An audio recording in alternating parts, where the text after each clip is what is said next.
Rain hit the cracked windshield of Ryder Hayes' 13-year-old truck as he tightened his grip on the steering wheel, glancing in the rearview mirror at his daughter munching happily on a Ziploc bag of goldfish crackers. "You okay back there, Peanut?" he asked. "Yup," Pia chirped, kicking her little rain boots against the seat. "But I'm thirsty. We'll grab some water at the park, okay? Just a quick stop before I drop you at school." Ryder pulled into the city park's small gravel lot, his stomach growling. He hadn't eaten since yesterday afternoon, picked at the leftover mac and cheese Pia didn't finish.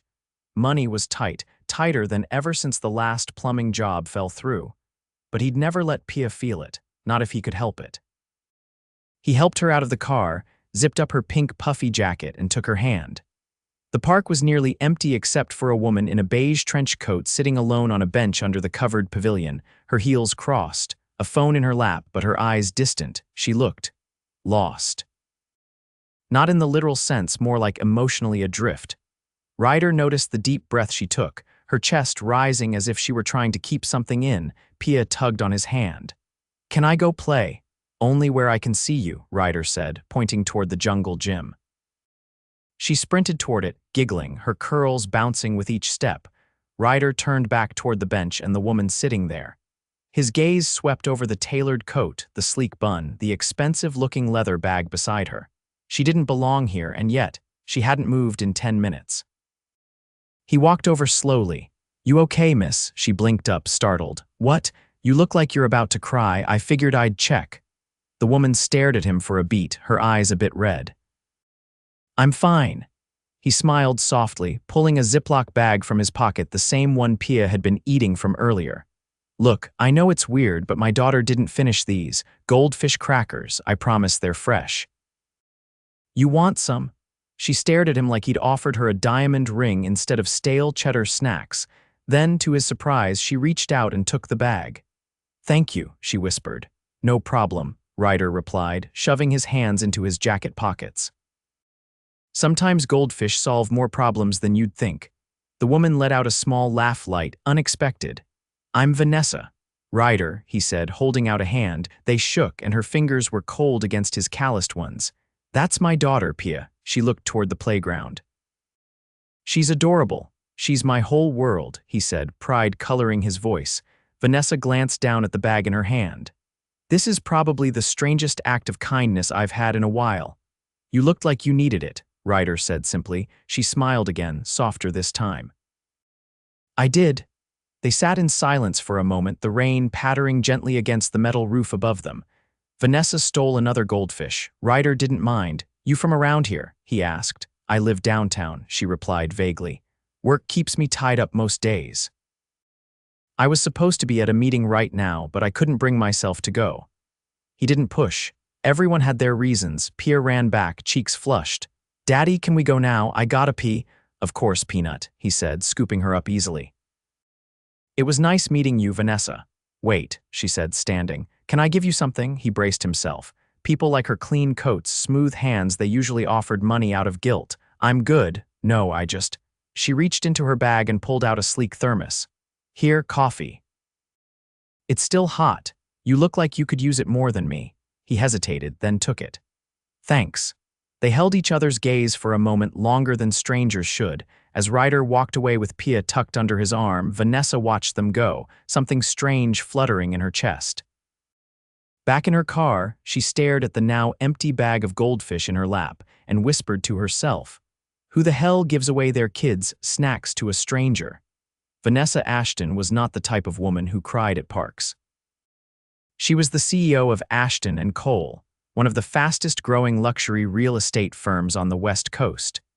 She'd been named in Forbes' Top 40 Under 40 and had closed a $10 million deal last week without flinching. But this morning, her mother had called. Her mother, who never called unless someone died or got married. "Still alone, Vanessa?" she'd asked. "You're nearly 35, you have the money, the looks. What's wrong with you?" That call had sent her spiraling straight into her car, skipping the board meeting, and somehow ending up at a park she hadn't visited since she was a kid. And now, some stranger had offered her his daughter's leftover snacks like it was the most natural thing in the world. She couldn't get his face out of her head. That jawline. That smile. The way he looked at his daughter like she was the sun and moon. Vanessa didn't do crushes. She didn't do emotions, but something about him stuck. 3 days later, Ryder stood outside the same park, hands in his jacket, hoping she'd show. Pia was playing again, her laughter echoing through the air. He hadn't planned to come back, but something about that woman had stayed with him. Her eyes, her quiet sadness, he didn't expect to see her again, but then. "Hey," a voice said behind him. He turned. Vanessa stood there, no trench coat this time, just a navy sweater and black jeans, her hair loose. "You came back," she said. "Couldn't let you think I was always handing out goldfish to strangers," she laughed. "I brought you something." He cocked his head. She reached into her bag and pulled out a small paper bag. "Fresh muffins from the bakery on 5th. Thought you and Pia might like them." Ryder blinked. "You didn't have to." "I wanted to." Their eyes held.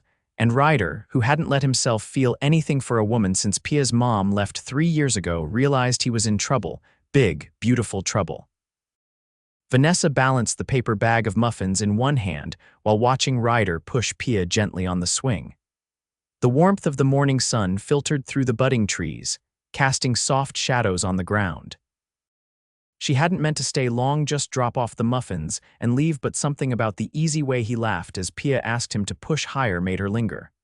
"You're early today," he said, catching her eye as he slowed the swing. "I was nearby," she replied, stepping closer. "Didn't have any meetings until noon," he nodded. "Pia's got a half day, teacher conferences or something." Vanessa looked toward the playground. "She seems happy. She's a morning person, always wakes up singing." "How old is she?" 5, he said, brushing a leaf from Pia's jacket. "Started kindergarten this year." Vanessa hesitated. "Do you work nearby?" "Usually all over. Plumbing's not exactly a desk job," she blinked. "You're a plumber?" "Self-employed," he said, adjusting the swing's chain. "Not glamorous, but it pays the bills." "Sometimes." There was no trace of embarrassment in his tone, only honesty. She appreciated that more than she expected. Vanessa shifted her weight. "I've never met anyone who actually enjoys their job." "I don't know if enjoy is the word," he said, "but it's mine. I built it from scratch after Pia's mom left. There's something satisfying about fixing things, you know," she nodded, watching him carefully inspect the swing's bolts before stepping back. "Most people don't bother checking for safety," she said, "let alone for other people's kids." He shrugged. "Kids don't know when something's loose. Gotta look out for them." Vanessa opened the bag and handed him a muffin. "These are blueberry, thought Pia might like them." "I'll cut one in half," he said. "She won't finish a whole one." Vanessa crouched near the bench, brushing a few leaves off before sitting. "You said you started the business after Pia's mom left. That must have been a lot." He sat beside her, unwrapping the muffin. "It was, but you get used to it. Routine helps. Pia's got a bedtime that never changes, lunches I pack every night, and a sticky note system to keep track of jobs. It's not exciting, but it keeps us afloat." Vanessa looked down at her heels, suddenly aware of how out of place they were in the grass. "I don't think I've had a routine that wasn't work-related in over a decade. You don't strike me as the type who slows down." "I don't," she said. "Slowing down feels like failing." He took a bite of the muffin, chewing thoughtfully. "You ever think about what you'd do if you did slow down?" "I'd probably panic," she said with a dry laugh. "Or fire myself." "Sounds like you run a tight ship." "I run a company." He looked sideways at her. "Big one," she hesitated. "Medium-sized." "Real estate development. Fancy.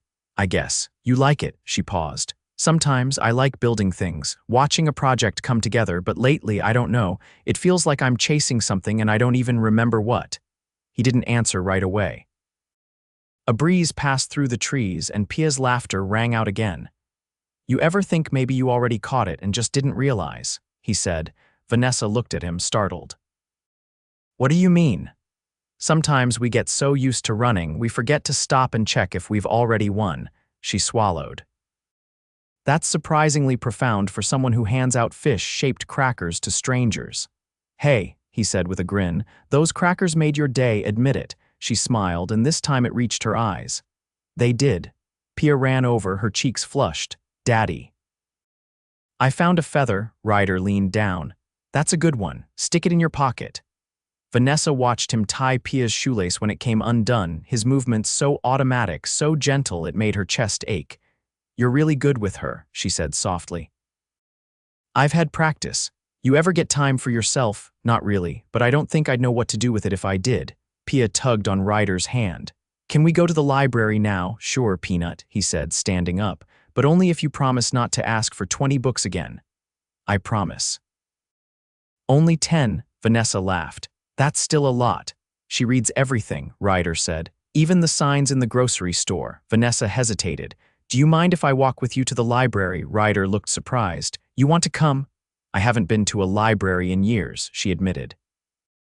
"Might be educational." He glanced at Pia, who was already skipping toward the sidewalk. "All right, but don't blame me if you end up with a tote bag full of picture books. I'll risk it." They walked side by side, their steps unhurried. Vanessa caught glimpses of murals on the buildings, flower baskets hanging from lampposts, and little things she hadn't noticed in years. Ryder pointed out a bakery with a crooked sign and told her how Pia always stopped to smell the cinnamon rolls even when they weren't buying. Everything felt softer somehow. At the library entrance, Pia ran ahead. Ryder turned toward Vanessa. "You really don't have meetings this morning?" "I pushed one," she admitted. "Why?" "I think I needed this more." He studied her for a moment. "You don't seem like someone who lets herself take breaks." "I don't, but maybe I should," he nodded. "You want to come with us next Saturday? There's a community garden thing. Pia likes planting carrots, gets dirt under her nails and everything." Vanessa didn't answer right away. The idea of spending a Saturday morning with a man she barely knew and a 5-year-old in a garden should have felt absurd. Instead, it felt like something she didn't know she needed. "I'd like that," she said. Ryder smiled. Not flashy, not flirtatious, just warm, real. Vanessa followed him into the library, wondering how something so simple could feel so important. She didn't know where any of this was going. But for the first time in a very long time, she wanted to find out. Vanessa crouched beside a row of potted herbs, her manicured nails digging gently into the soil. "So, this is what carrot seeds look like. They're not as exciting as you'd expect," Ryder said, kneeling next to her with a small trowel in hand. "But give them a few weeks and they'll surprise you." "I haven't touched dirt since I was a kid," she muttered, brushing soil off her jeans. "You're doing fine," he said, handing her the packet. "Here, pour a few into your palm. We'll space them out." Pia stood a few feet away, humming to herself while carefully arranging marigolds along the edge of the garden bed. The spring sun had finally broken through the clouds, casting golden light across the small community lot nestled between two brick buildings. Vanessa exhaled slowly and held out her hand. "All right, teach me how to grow carrots, Professor Hayes," he chuckled under his breath. "You're gonna need to dig little trenches. About half an inch deep." "I thought gardening was supposed to be relaxing," she said, nudging the soil into a line with the trowel. "This feels suspiciously like work." "Everything worth growing is," he said quietly. Vanessa paused, looking at him. "You always talk like that," he shrugged. "Just saying what I know." She fell silent for a moment, then nodded toward Pia. "She seems more confident than most adults I know." "She's had to be," Ryder said, glancing over at his daughter. "Kids pick up on things. She knows when I'm worried, even when I think I'm hiding it." "I wouldn't have guessed you were the worrying type." "I'm not, until I look at her and remember everything depends on me getting it right." Vanessa pressed a seed into the earth, covering it gently. "That's a lot to carry alone." "It is," he admitted, "but I've had worse days." She didn't ask what they were. Instead, she reached for the watering can. "Tell me something about you I wouldn't expect." Ryder raised an eyebrow. "Like what?" "Anything." "I've already learned you're a surprisingly decent baker and you know how to prune roses." "What else?" He thought for a moment.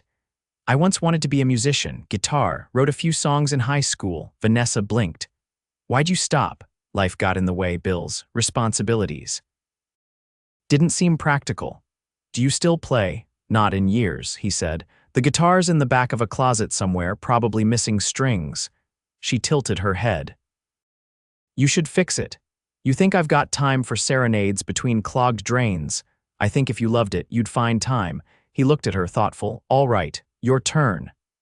"I used to sneak onto construction sites when I was a teenager," she said, brushing her fingers clean.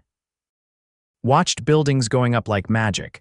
I'd sit behind dumpsters and sketch floor plans until security chased me off. He grinned. That explains a lot. What, the heels? No, the way you look at things.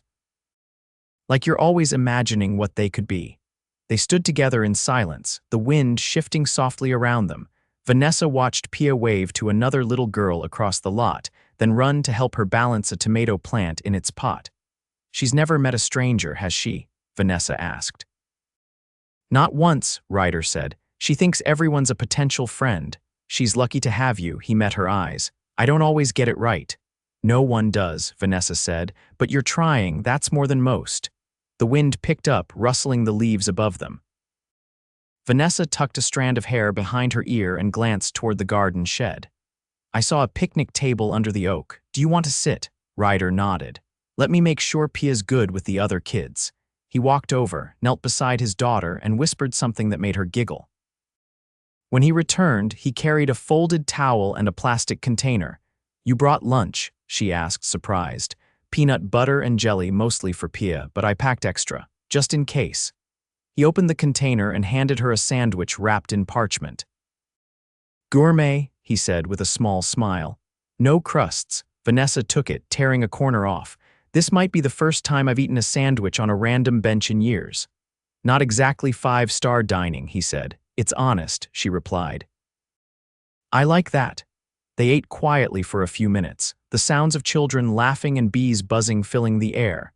Vanessa looked around at the modest garden beds, the chipped fence, the hand-painted signs made by kids. It was nothing like the polished rooftop gardens she'd commissioned for her downtown developments, and yet it felt fuller, warmer. You ever think about leaving the city? Ryder asked suddenly. She glanced at him. You mean like for good? Yeah, starting over somewhere slower, less noise. More space, she considered it. I've thought about it, but I don't know if I'd know who I am without the chaos. Maybe that's the point, he said. To figure it out. Vanessa studied his profile, the way the sunlight caught the stubble along his jaw, the faint crease between his brows when he was thinking. He spoke with purpose, but never to impress. She found herself leaning toward him without realizing it. I've never met anyone who makes me want to slow down, she said. He turned to her. And I've never met a woman who makes me want to pick up the pace. She laughed softly. Are we completely incompatible then? Maybe. Or maybe we're exactly what the other needs. Vanessa looked toward Pia again. The little girl was now showing her new friend how to use a watering can, her curls bouncing with each movement. How does she feel about you dating? She asked gently. I haven't introduced her to many people, he said. Didn't seem fair, but I think she likes you. Vanessa's brows lifted. I've barely said 2 sentences to her. She watches. She notices everything. Then I hope she notices that I'm trying. Ryder's expression softened. I think she already has. They sat in silence for a while longer, sharing the last of the sandwiches and watching the afternoon shift toward golden haze. A part of Vanessa wanted to reach for his hand, but something held her back, not hesitation, but patience. She didn't want to rush this. For once in her life, she didn't need to. When the sun dipped behind the roofline, Pia came running over, her hands dirty and her grin wide. Daddy, I planted 3 flowers and they're all mine. Vanessa smiled down at her. You're a natural gardener. I'm gonna name one after you, Pia said confidently. Miss Vanessa Flower. Ryder laughed. Vanessa felt something bloom in her chest that had nothing to do with soil or seeds. As they packed up and walked back toward the street, Ryder glanced at her. Next Saturday, there's a little fair on Main. Face painting, kettle corn, that kind of thing. She looked up at him. You asking me on a proper date, Ryder Hayes? Only if you say yes. Vanessa didn't hesitate. I'll be there. The scent of fresh vanilla and citrus lingered in the air as Vanessa stepped into Ryder's modest kitchen, holding a glass bowl of homemade lemon bars in one hand and a bottle of sparkling apple cider in the other. Her heels clicked softly against the worn linoleum, and she paused, taking in the cozy chaos of the space. Pia's art taped proudly across the fridge, a drying rack filled with mismatched mugs, a calendar with every square filled out in Ryder's uneven handwriting. Smells like heaven, Ryder said, wiping his hands on a dish towel as he peeked into the bowl. You baked. I bribed my assistant to bake, Vanessa replied, setting the bowl on the counter. But I sliced them myself. That counts for something. Definitely, he said, reaching for a knife. You want coffee or cider? She glanced at the clock. Cider. I already hit my caffeine limit for the day. Ryder poured 2 glasses and leaned against the counter, watching her. You're comfortable here. I wasn't sure I would be, she admitted, sipping. But it's starting to feel like somewhere I want to be. That's a big statement. I don't make them lightly. Ryder hesitated, then tapped his fingers on the glass. Vanessa, I've been thinking about us, about how fast this has all been. She stiffened slightly, the air between them shifting. He noticed. No, I don't mean that in a bad way. I've just never had anything move this quickly and still feel right. She relaxed. Neither have I. I've been careful with Pia, with my time, with people in general. You've been protecting yourself. Yeah, he said. But I don't want to keep doing that if it means missing out on something real. Vanessa set her glass down. I don't want to miss it either. He opened a drawer, pulled out something small and handed it to her. Pia made this. Said you should have it. It was a lopsided bracelet, strung with pastel beads and a crooked plastic heart in the center. Vanessa turned it over in her hand, blinking back the sudden tightness in her chest. She said you needed something pretty to wear when you're working. Vanessa slid it over her wrist slowly. I've had diamonds that didn't mean half this much. Ryder watched her for a moment longer, then stepped closer. I'm not just scared for me, I'm scared for her. She's already attached to you. I know, Vanessa said, and I don't take that lightly. I've never been responsible for anyone's heart but my own. You are now. She nodded, voice steady. Then I'm going to protect it. The front door creaked open and Pia bounded in, a wrinkled paper crown tilted over her curls. We made castles at school, she announced, waving a rolled-up poster. Mine has a dragon. Vanessa crouched down. I love dragons. Can I see? Pia unrolled the paper across the kitchen floor, pointing excitedly at the crayon sketch tower and the winged creature perched on top. That's me, she said, tapping the dragon. I'm protecting the castle, Vanessa smiled. You're a fierce guardian, Ryder chuckled. She gets that from her mom, stubborn as a bull. Pia looked up. Daddy said you're brave too. Vanessa glanced at Ryder, her chest tightening. Did he? He said you help people even when you're scared. Vanessa reached out and brushed a strand of hair from Pia's face. That's what brave people do. Pia beamed and skipped off to find her coloring books. Ryder turned back to the sink, rinsing a handful of strawberries. She keeps asking if you're coming to her school play next week. I cleared my calendar for it. He handed her a paper towel. You sure? It's just a bunch of kids singing off-key in cardboard costumes. Sounds perfect. They stood in the quiet for a moment before Ryder spoke again. I need to ask you something, and I want you to really think before you answer. Vanessa set the glass down slowly. Okay, I know we're different. I know your world looks nothing like mine, but I also know this since the day you sat on that park bench, nothing's felt the same, and I don't want to pretend like this is temporary. She didn't breathe. I want more than weekends and drop-ins. I want mornings. I want to pack 2 lunchboxes instead of 1. I want you here in this kitchen, even when the coffee runs out and the toaster burns everything. Vanessa blinked, her heart thundering. So, he said, voice lower now, would you ever consider staying? She stepped toward him slowly. You're asking me to change everything. I'm asking you to choose something better. I'd have to move, step down from half my board positions, sell my condo. I know, I'd have to be a mother, he nodded. You're not making this easy. I'm not supposed to, he said. This is the rest of our lives we're talking about. Vanessa stared at him, her chest rising and falling, then softly, okay, his eyes searched hers. Okay, I want all of it, mornings, lunchboxes, burnt toast, all of it. Ryder took her hand, pulling her in, their foreheads touching. You sure? Completely. Pia peeked around the corner. Are you guys gonna kiss now? Ryder laughed. Do you want us to? Pia nodded. If you're gonna be my new mom, you have to kiss my dad at least once. Vanessa leaned in and kissed Ryder, slow and certain, her hands slipping into his. When they broke apart, Pia clapped. Now we can all live in the castle. Vanessa looked down at her bracelet, at Pia's beaming face, at Ryder's steady hand wrapped around hers.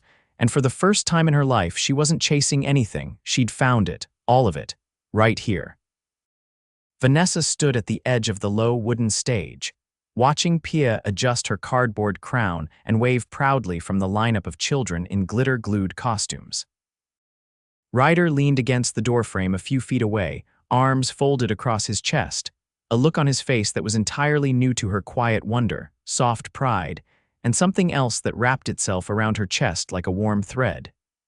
"She insisted you sit in the front row," he said, his voice low.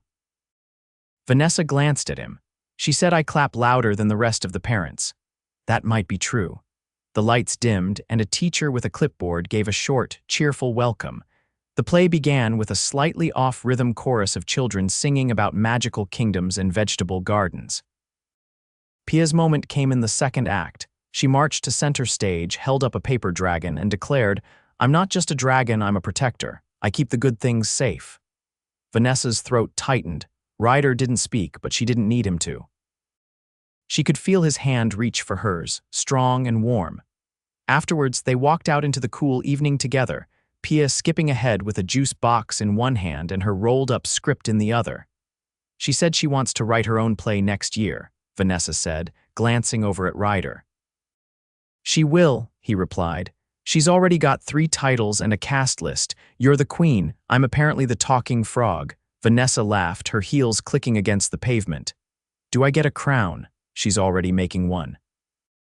Out of aluminum foil and cereal box jewels. They stopped at Ryder's truck. Pia climbed into the backseat and buckled herself in, humming. Vanessa turned to face him. "I've been thinking, about your guitar," he blinked. "What about it? You should play again, for real. Not just in the closet between plumbing jobs. I don't even know if it works anymore. I had it restrung." He stared at her. "I found it in your linen closet last week when I was looking for towels," she explained. "Took it to a shop near the office. The guy said it just needed a little love." Ryder looked away for a moment, then back at her. "You had my guitar fixed. It's in the trunk of my car." He didn't say anything for a long beat. Then, "Why?" "Because you gave up parts of yourself to build something for Pia. And I think it's time you got to have something that's just yours again." He stepped closer. "You know, you say things like that and I start wondering how in the world I got this lucky." "I wonder the same thing," she said, her voice barely above a whisper. He kissed her then, right there by the truck under the streetlight, not careful, not tentative, just real, solid. The kind of kiss that didn't ask questions or make promises, it just confirmed what was already true. They pulled apart when Pia called from the backseat. "Can we get ice cream, or are you two gonna be gross forever?" Ryder chuckled. "Ice cream it is." They drove with the windows down, wind tangling Vanessa's hair as Pia shouted song lyrics from the backseat. They ended up at a tiny stand off the highway, the kind with rickety benches and only 3 flavors. Pia got bubblegum. Ryder got chocolate swirl. Vanessa, after much debate, chose strawberry. They sat together, knees touching, the night humming around them. "I talked to my assistant," Vanessa said, setting down her cup. "I've decided to step back." Ryder raised an eyebrow. "I'm handing off day-to-day operations to my COO. I'll stay involved, but from a distance. Less meetings, more mornings." He didn't speak right away. "You sure?" "I never wanted to be a woman who built empires but never had anyone to share them with. Turns out it's not the empire that matters." Pia leaned her head against Vanessa's arm. "Can you come to career day next month? You want me to talk about real estate?" "No," Pia said, sleepy. "I want you to talk about love." Vanessa kissed the top of her head. "I think I can do that." The next few weeks passed in a blur of soft transitions. Vanessa moved into Ryder's house slowly, one shelf at a time, one drawer, one pair of heels beside his boots by the door. The upstairs room was converted into an office that overlooked the backyard, where Pia's carrots had finally started to sprout. There were adjustments. Ryder insisted on doing laundry his way. Vanessa reorganized the spice rack twice, but none of it felt hard the way she'd expected. It felt like building something from the ground up, together. One Saturday morning, Ryder woke her with breakfast in bed: scrambled eggs, toast, and coffee with just enough milk. Pia had drawn a picture of the 3 of them holding hands under a rainbow and slid it under the tray. "I've been thinking," he said, sitting beside her. "That's dangerous. I've got a little money saved," he said. "Enough to take you and Pia somewhere warm, quiet, just us, like a vacation, like a beginning." She reached for his hand. I'd like that. 3 months later, under the golden sun of a quiet beach town, Ryder dropped to one knee while Pia buried seashells in the sand behind them. Vanessa, he said, holding out a simple gold ring. You walked into a park and changed everything. You gave me back music mornings and the kind of love I didn't think I'd ever find again. I want to build a life where we never have to question what matters most. Will you marry me? Yes, she whispered, her voice catching. Yes. 1,000 times yes. They married in the backyard of their home with fairy lights strung through the trees and Pia in a flower crown she insisted on making herself. Ryder wore a navy suit. Vanessa wore a knee-length ivory dress and the bracelet Pia had made her. There were tears, laughter, and a guitar solo that moved half the guests to tears. Later that night, after the guests had gone and Pia had fallen asleep with frosting on her nose, Vanessa and Ryder lay in bed, her head on his chest, his fingers tracing gentle circles on her back. You still think we're too different? He asked. I think we're exactly right, she whispered. He kissed her hair. You changed everything, so did you. Outside, wind rustled the leaves. Inside, love settled in like it had always been there, waiting, and this time no one had to chase it. They had already caught it, together, forever.